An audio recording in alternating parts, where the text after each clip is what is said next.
Boa tarde a todos. Gostaria de ler uma palavra aqui que se encontra em Mateus 24. A gente está vivendo aí tempos conturbados, né? De guerras, rumores de guerras, e tudo isso já foi anunciado por Cristo na sua palavra. Quando a gente abre lá a palavra de Deus, lá nos evangelhos, Jesus já tinha nos orientado que isso ia acontecer, para a gente não estranhar quando essas coisas acontecessem, porque era o cumprimento dos sinais que ele estava nos mostrando de que a sua vinda, o seu retorno estaria próximo para julgar esse mundo. Jesus, ele trouxe a graça, ele trouxe o perdão, ele trouxe a salvação, ele trouxe a possibilidade de entrada no reino dos céus, mas Deus também é justiça, ele também é juiz, e assim como ele é amor, também ele é aquele que é perfeito e santo, e ele tem que julgar o pecado. Ele ama o pecador, claro, e a sua vontade é salvar o pecador, mas ele não pode compactuar com o pecado, e por isso ele também deixou um plano de justiça nesse mundo. Ele deu um tempo para que o ser humano possa se arrepender, ele dá a oportunidade, ele deixa toda a instrução, toda a palavra, ele deu Jesus nos mostrou o caminho, Jesus nos mostra como andar, Jesus nos mostra como obter o arrependimento, como obter o perdão, a desfrutar do reino de Deus. Mas para tudo há um tempo, como diz a palavra, né? Existe tempo para todas as coisas. E o tempo do fim, também do plano de Deus, com a humanidade dando a graça e a possibilidade do perdão e da salvação, também vai chegar um momento em que Deus vai finalizar esse ciclo e vai pedir contas ao homem, a todo ser humano, né? E aqui em Mateus, quando você abre aqui em Mateus 24, nós vemos aqui claramente Jesus falando sobre os sinais, e nós estamos vivenciando tudo isso cada dia mais, porque os sinais sempre existiram, guerras sempre existiram, pestes, fomes, irmão contra irmão, reino contra reino, pais contra filhos, só que o verdadeiro sinal não é que essas coisas comecem a acontecer, mas a multiplicação da iniquidade. E a gente vê a multiplicação da iniquidade, a multiplicação da ciência, como falava o profeta Daniel. E lá em Mateus 24 nós encontramos Jesus falando, né? No Monte das Oliveiras, ele instruiu bem os seus discípulos e deixou isso registrado para nós. Para nós também que somos seus discípulos. Porque não eram só eles que eram discípulos, nós também somos, né? No Monte das Oliveiras, achando-se Jesus assentado, quando se aproximaram dele os discípulos em particular, e lhe pediam: dize-nos quando sucederão estas coisas, que sinal haverá da tua vinda e da tua consumação dos séculos. E ele respondeu: vede que ninguém vos engane, porque virão muitos em meu nome dizendo: eu sou Cristo, e enganarão a muitos. E depois no versículo 6 aqui de Mateus 24: e certamente ouvireis falar de guerras e rumores de guerras. Vede, não vos assusteis, porque é necessário assim acontecer, mas ainda não é o fim. Portanto, se levantará nação contra nação, reino contra reino, e haverá fomes e terremotos em vários lugares. Porém, tudo isto é o princípio das dores. Quer dizer, a gente já tem visto isso há muito tempo, né? Só que a escala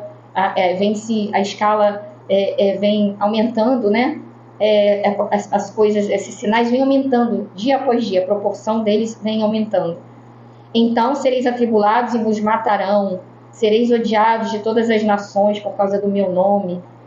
Neste tempo, muitos hão de escandalizar, trair e odiar uns aos outros. Aqui no Brasil a gente tem a liberdade de expressão, a gente pode pregar a Bíblia, a nossa fé, porém em muitos lugares nós sabemos que muitos morrem até por professar o Evangelho. Levantar-se-ão muitos falsos profetas e enganarão a muitos. E por se multiplicar a iniquidade, o amor de muitos se esfriará. Como a gente tem visto hoje em dia, né? Por qualquer coisa, as pessoas tiram a vida das outras como se estivesse tirando a vida de um mosquito, né? Por bens materiais, ou por orgulho, ou por inveja, ou por uma divergência de opiniões. As pessoas estão matando, o amor se esfria. Um assassinato se torna uma coisa tão banal quando as pessoas ligam a televisão, são tantas mortes, tantas pessoas se matando, que já está começando a ficar uma coisa rotineira. E muitos nem estão se sensibilizando mais, né? E aquele, porém, que perseverar até o fim será salvo. Uma coisa interessante que Jesus falou é: por se multiplicar a iniquidade, o amor se esfriará de quase todos, mas não de todos. Ou seja, ainda há o remanescente, ainda há aquele que não se dobra, ainda há aquele que não acha isso comum, aquele que ainda busca o amor de Deus, não é? E nós temos que fazer parte desse grupo. São os remanescentes, são aqueles que professam ainda a fé em Cristo, esses que vão entrar no reino de Deus, né? Esses que serão salvos, esses que vão ser colocados, né? Serão as ovelhas, serão colocados para entrar no reino dos céus. Aquele que for perseverar até o fim, quer dizer, não adianta só começar a carreira com Deus, não adianta só crer em Cristo, não adianta só receber a Cristo, é necessário se manter até o final, mesmo com as lutas, mesmo com tantas desafios nesse mundo, mesmo com tanta desilusão, até decepção com pessoas, né? Ou com pessoas, ou com instituições. Aqui a palavra de Deus diz: perseverar na tua fé, olhar para Cristo, né? Somente para Ele, e será pregado este evangelho do reino por todo o mundo, para testemunho de todas as nações, e então virá o fim. Uma coisa que era tão complicada ser pregado esse evangelho por todo o mundo, porque um mundo tão imenso, um planeta, né, tantos países. Hoje em dia a gente vê a internet entrando nos lugares mais remotos e a gente nunca imaginar que isso seria tão possível quanto é agora, né? Porque a tecnologia se multiplicou tanto, como dizia o profeta Daniel, nos últimos tempos, que é possível entrar em tantos lugares que antigamente, pessoalmente, as pessoas não poderiam ir para pregar o evangelho. E hoje as pessoas, através da web, elas conseguem ouvir tantas coisas, tantas informações. As informações chegam tão rápidas para a gente. E assim, da mesma forma, Deus tem usado isso como um canal para que o seu evangelho chegue, né? E olha que coisa interessante aqui, continuando no versículo 32, né? Aprendei, pois, a parábola da figueira, quando já os seus ramos se renovam e as folhas brotam, sabei que está próximo o verão. Assim também vós, quando virdes estas coisas, sabei que está próximo as portas. Quem? Jesus. Quem? O juízo de Deus. Quem? Cristo que vem julgar as nações. Assim também, quando virdes. Em verdade vos digo, não passará esta geração sem que tudo aconteça. Passará o céu e a terra, porém as minhas palavras não passarão. E tem muita gente que duvida, né? Mas a palavra de Cristo é a verdade. Jesus nunca falhou. Os seus relatos aqui que foram deixados da sua vida no Evangelho, ele sempre cumpriu, ele sempre fez um milagre. Então, a sua palavra não há de passar. Mas a respeito daquele dia e daquela hora, ninguém sabe. Nem os anjos do céu, nem o Filho, senão o Pai. Pois, assim como foi dito nos dias de Noé, também, assim como foi nos dias de Noé, também será na vinda do Filho do Homem. Porque nos dias de Noé, que ninguém acreditava quando Noé dizia que viria o dilúvio, que a arca seria a salvação ali, não é, para eles, que eles tinham que entrar na arca porque viria uma grande chuva e destruiria a terra. Ninguém quis acreditar e de repente veio o dilúvio e eles morreram naquela inundação. Assim, Jesus fala, né, que nós estaríamos aqui, os seus discípulos, anunciando nos últimos tempos que Jesus viria, que Jesus julgaria esse mundo, mas muitos não vão crer, muitos vão achar, muitos vão rir, muitos vão achar que isso é conversa de passado, né? Que a Bíblia é obsoleta, que tudo isso aí foi para uma época, que tudo isso aqui é um conto, não é real, mas as profecias estão se cumprindo dia após dia, nós estamos vendo aí, né? E assim como foi nos dias de Noé, que muitos não vão acreditar, de repente o Filho do Homem virá e vai pegar isso a muitos vai pegar de surpresa, embora tantos os avisos, embora tantas pessoas pregando essa palavra. Portanto, assim como nos dias do dilúvio, comiam, bebiam, casavam, davam-se em casamento, até ao dia em que Noé entrou na arca, e não perceberam, senão quando veio o dilúvio, levou a todos. Assim também será na vinda do Filho do Homem. A gente não tem que esperar que aconteça para a gente crer. A gente não tem que esperar que a gente fique fora da salvação. A gente não tem que esperar que o juízo venha sobre esse mundo e a gente perca a oportunidade para crer. A gente tem que crer antes e a gente tem que buscar em Deus essa salvação. Então Deus está dando oportunidade todos os dias para que as pessoas se arrependam, creiam no Evangelho. Não é que elas têm que participar de uma religião, mas para que elas tenham contato com o Criador, para que elas creiam em Cristo, para que andem na justiça, na verdade, no juízo, na bondade, na caridade, que não compactue com o pecado, com a maldade, que não ache que a maldade, não é? Que a destruição do outro ser humano é uma coisa normal, que passar por cima do outro, que caluniar, que roubar, que se corromper é uma coisa normal. Não é normal, não foi isso que Deus planejou, não é isso que Deus espera do ser humano. E o que Deus quer? Deus quer isso. Não vos associei com as obras das trevas. Não tem que achá-las comum, não vos moldeis a esse mundo.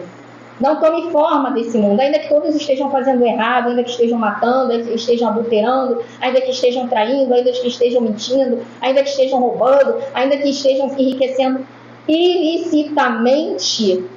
Nós não temos que achar isso normal, porque a gente tem que entender que Deus, Ele é amor, que Deus, Ele é salvação, que Ele tem para nós uma vida eterna, mas Ele vai pedir conta de tudo aquilo que nós fazemos. Um dia, Ele vai nos julgar por todas as ações que nós fizemos nessa terra. Então, aqui o Senhor está deixando bem claro, o mesmo Jesus que morreu na cruz, o mesmo Jesus que deu a sua vida, Ele também está dizendo o seguinte, olha, por isso, ficai vós apercebidos, porque a hora em que não cuidais do Filho do Homem virá. E o que Ele vai fazer? E o que Ele vai fazer, não é? Pois é, aqui está bem explícito na sua palavra, o grande julgamento, versículo 31 de Mateus 25, quando vier o Filho do Homem é Cristo, que veio em forma de homem, mas é o próprio Deus, na sua majestade, e todos os anjos com ele, então se assentará no trono da sua glória. Então todas as nações serão reunidas em sua presença. Ele separará um dos outros, como o pastor separa o cabrito das ovelhas.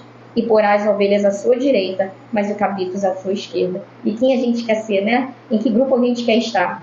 As ovelhas ou os cabritos? Não é? Isso só depende de nós. A oportunidade está hoje para a gente, né?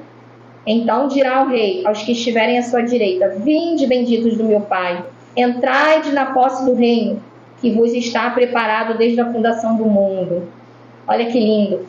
Deus, Ele não esperou agora para preparar um reino para a gente. Não esperou nem Jesus vir para cumprir o plano de salvação na cruz. Ele já estava preparado. O reino de Deus ali, ó, na nossa eternidade, já estava planejado desde a fundação do mundo. Antes mesmo do homem pecar, porque Deus já sabia. Ele já tinha planejado um reino para nós, eterno, para aqueles que não se dobrassem diante do maligno. E olha o que Jesus fala: porque tive fome e me deste de comer. Tive sede e me deste de beber. Era forasteiro e me hospedastes. Estive nu e me vestiste, enfermo e me vieste visitar, preso e foste ver-me. Então os justos perguntarão: Senhor, quando foi que te vimos com fome e te demos de comer? Ou com sede e te demos de beber? E quando te vimos forasteiro e te hospedamos? Ou nu e te vestimos? Olha que coisa interessante. Olha a empatia de Jesus, olha como Jesus nos ama. Olha a resposta que Ele deu. Quando? E aí, ele respondeu o seguinte, né? O rei respondendo lhe dirá: em verdade vos afirmo, sempre que o fizeste a um dos meus pequeninos irmãos, a mim o fizeste. Evangelho é isso. Evangelho é isso. Quando você vira alguém querendo tirar proveito próprio somente com o Evangelho, pregando, né? Falando de reino de Deus, mas só se importa em tirar, em riquezas terrenas, em construir lindos prédios, mas não se importa com o próximo, mas não se importa com a dor do alheio, mas não se importa em levar uma palavra àquele que está chorando, mas não se importa de levar, né, alimento ao que está com fome, mas não se importa de levar abrigo ao que está desabrigado, ainda que com as suas limitações, né, ainda que não, né, com poucas condições. Desconfie, porque o Evangelho de Cristo é isso. né? É levar a palavra, é mostrar que Jesus é o único caminho, sim. É mostrar que não há outro Salvador a não ser Cristo, sim. É mostrar que não devemos nos prostrar diante de outros deuses a não ser o Criador, sim. É mostrar que Jesus vai voltar e vai julgar pelo pecado, pela corrupção, pela maldade, sim. E, acima de tudo, é fazer aquilo que Jesus veio fazer pela humanidade, né? O que Jesus fez? Ele deu a sua vida, ele ressuscitou. Isso a gente já não pode fazer, porque ele era perfeito, o dono da vida, ele ressuscitou. A gente não pode ressuscitar sozinho, ele vai nos ressuscitar. Mas, e dar a vida, quem deu foi ele, o sangue limpo e puro foi ele, para nos perdoar os pecados. Mas o que mais ele veio fazer? Ele veio trazer liberdade, ele curou enfermos, ele deu abrigo, deu pão àquele que estava necessitado, o pão espiritual e material também. Evangelho é isso. Evangelho é você se colocar no lugar do outro, é você abençoar aquele outro, fazer, quando você faz para um pequeno, para uma pessoa, principalmente aquele que não pode te devolver nada, você não nem espera dele nenhum retorno, você está fazendo para Cristo.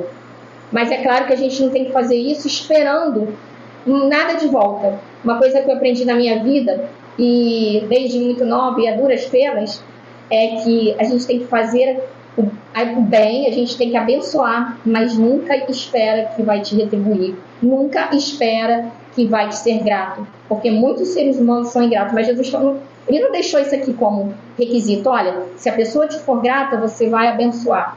E se você tem medo da ingratidão, não faça. Não. Ele falou pra gente fazer. Espere apenas de Deus. Quando você fizer algo pelo teu próximo, lembre, espere apenas de Deus e faça por amor. Não faça porque você, eu estou fazendo porque alguém, que eu fiz por alguém vai, e aí Deus vai me dar tanto, vai me dar o dobro, vai me dar 10 vezes mais. Não. Faça porque você se sente bem. Faça porque você tem o mesmo Espírito de Cristo.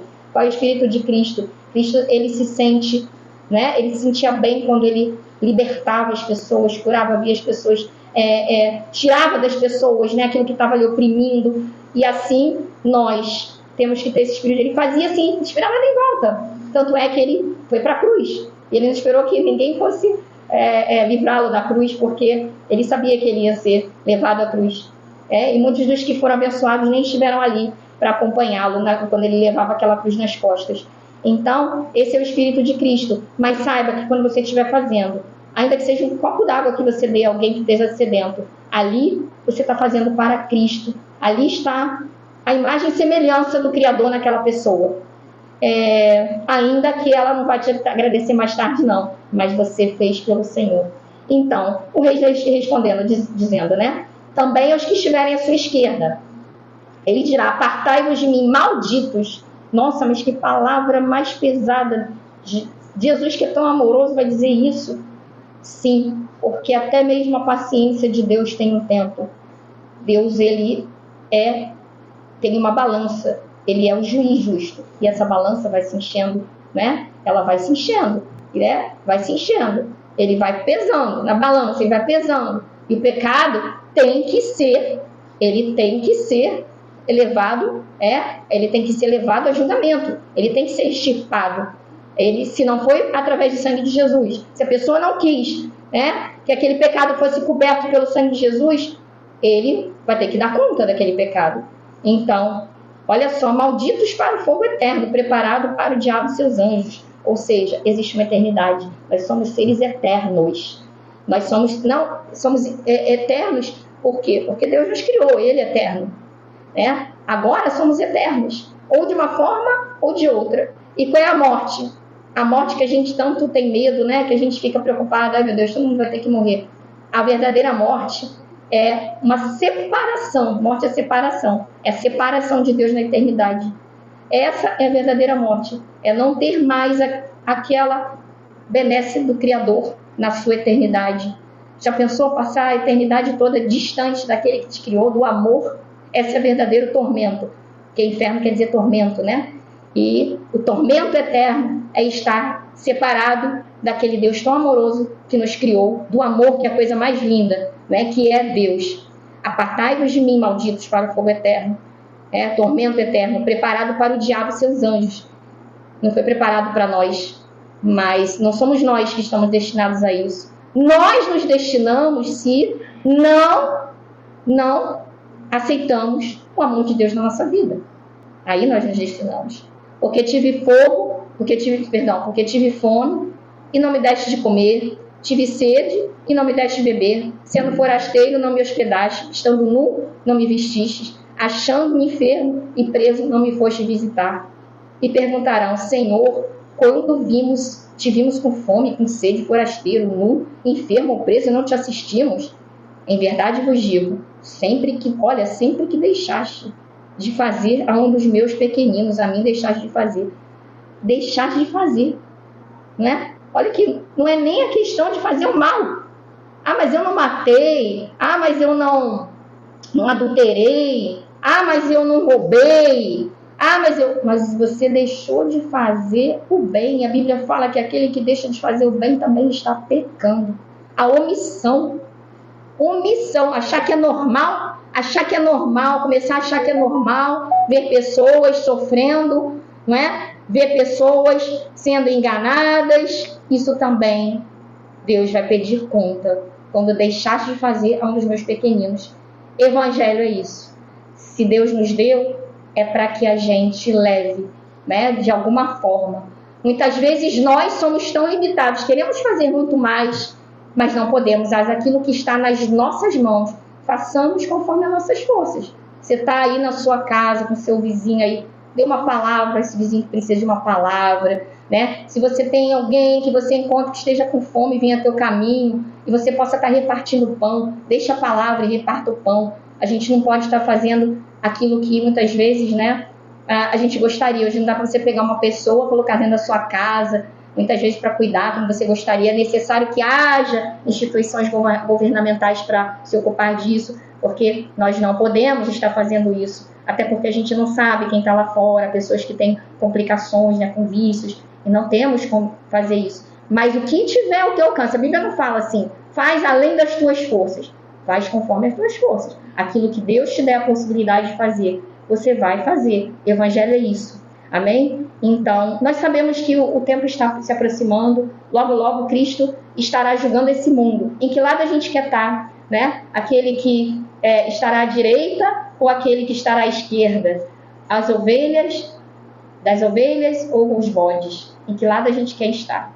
Que hoje a gente esteja do lado das ovelhas, né? Observando os sinais, seguindo a Cristo, fazendo aquilo que Deus nos coloca nas mãos para fazer. Amém? Que Deus te abençoe, que o Senhor te guarde. Oremos pela paz. A gente sabe que é inevitável que venham as guerras, que venha a destruição sobre o mundo, mas o que o Senhor nos orienta a fazer? Orar pela paz. Orar pela paz.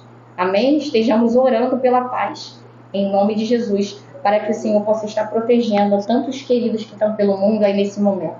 Amém? Que Deus abençoe e eu vou passar a palavra agora para o pastor Marcelo. Amém?